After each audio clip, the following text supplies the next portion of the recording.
ازاي تتعلم 5 لغات في 90 ثانية؟ لحظة، مش اللغات اللي هي في بالك زي العربي أو الإنجليزي، لكن دي 5 طرق مختلفة بنعبر بيها عن حبنا، وكل شخص عنده لغة أو أكتر بيفضلها في التعبير عن مشاعره. لغات الحب ال5 هي ببساطة الطرق اللي بنحس بيها الحب ونعبر عنه في علاقتنا. لما تفهم لغة حبك ولغة حب شريكك، العلاقة بتبقى أقوى وأجمل. تعالوا نتعرف على لغات الحب ال5. 1. الوقت الخاص مع حبيبك، إنك تدي وقتك لشخص ده معناه إنه مهم جدا بالنسبة لك. الناس اللي لغتهم الأساسية هي الوقت بيحسوا بالحب لما تقضي معاهم وقت بدون أي تشتت، بس انتم الاتنين مع بعض وبس، سواء في خروجه، في كلام طويل، أو حتى لحظات هادية. 2. الأفعال أقوى من الكلام. الحب مش بس بالكلام، الأفعال دايما بتأكد المشاعر أكتر. إنك تساعد، تدعم، تكون موجود وقت الاحتياج، أو حتى تعمل حاجة صغيرة تفرح الطرف التاني بيها، دي كلها رسائل حب بدون كلام. الناس اللي لغتهم دي بيحسوا بالحب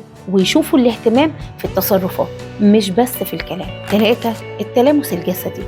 الحضن، زي من الأب لبنته أو الزوج لزوجته، مسكة الإيد، أو حتى لمسة بسيطة، كل دي طرق بتوصل مشاعر الحب والاهتمام بشكل مباشر. اللمس بيحمل إحساس بالأمان والدفء، وناس كتير دي لغتهم الأساسية وبيحسوا بالحب لما يكون فيه تلامس جسدي بسيط بس معناه عندهم كبير قوي.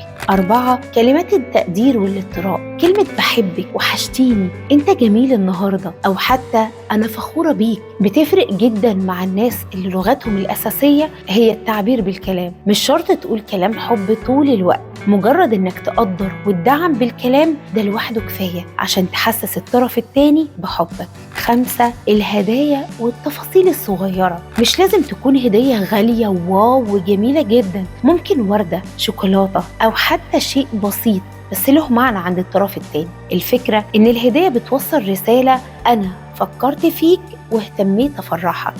الناس اللي دي لغتهم بيحسوا بالحب لما تجيب لهم هدايا أو مفاجآت تعبر عن التقدير والاهتمام. الخلاصة، كل شخص عنده لغة حب أساسية أو أكتر من لغة، ولو فهمت لغة شريكك وعبرت له عنها، علاقتكم هتكون أقوى بكتير. قول لنا في الكومنتات إيه أكتر لغة حب بتحس إنها بتعبر عنك أو حتى بتعبر عن شريك حياتك.